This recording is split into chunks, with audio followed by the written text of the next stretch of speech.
When people hear the word sannyas, they get nervous. Many times people come and they say, I started coming to the temple, but when I went back, I had a real problem at home. Because everyone at home thinks now I'm going to give up the family and take sannyas.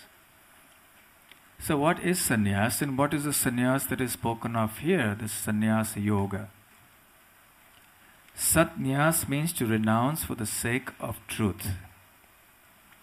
And here specifically, this sannyas that has been spoken about is karma sannyas, giving up of activity. But as we have seen, giving up of activity is not possible. Arjuna asked the question to Krishna, which of the two is better?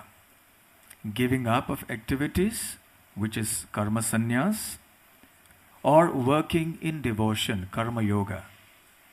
And unequivocally, Krishna says, working in devotion is superior.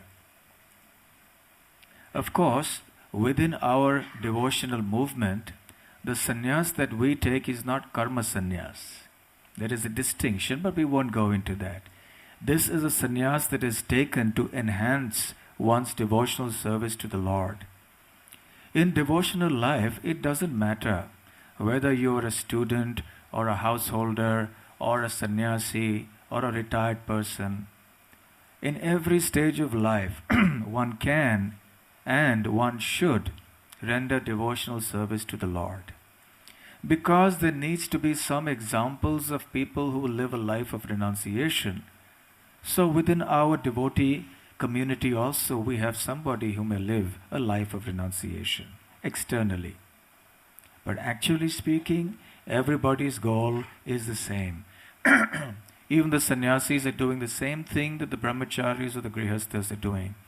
Actively working to serve Krishna. So then Krishna recommends work in devotion, and having analyzed this, he then ultimately culminates in explaining the formula of peace in this world, which is the concluding verse of this chapter.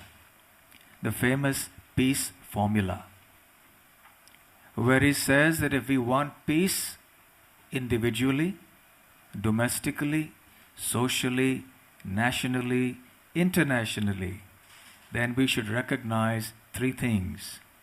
Number one, that Krishna is the only enjoyer. Number two, Krishna is the only proprietor. Yes, he even owns our mobile phone and our iPhones, iPods. Incidentally, wherever I go, because people want to give some gift to a sannyasi, so many people offer me these iPhones. Maharaj, I'll manage it for you. Yeah. So I'll tell you the answer, then you wouldn't offer it to me. So when they said, can we give you an iPhone? So I said, I no phone. So anyway, Krishna is the proprietor of all that we possess, or that we think that we possess. Yes, even our money. That is Krishna's property. And third, Krishna says that I am the well-wisher of everyone. All living entities. He doesn't say, I am the well-wisher only of the devotees, or only of the Hindus, or only of the Indians, or only of the ISKCON devotees, or only of the human species, or only of those who follow some particular process. He is the well-wisher of every living entity.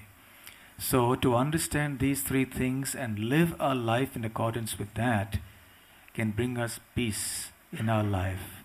So the next time you are disturbed, which as it happens is not going to be too far away because that's the nature of this world, reflect on this. Hare Krishna.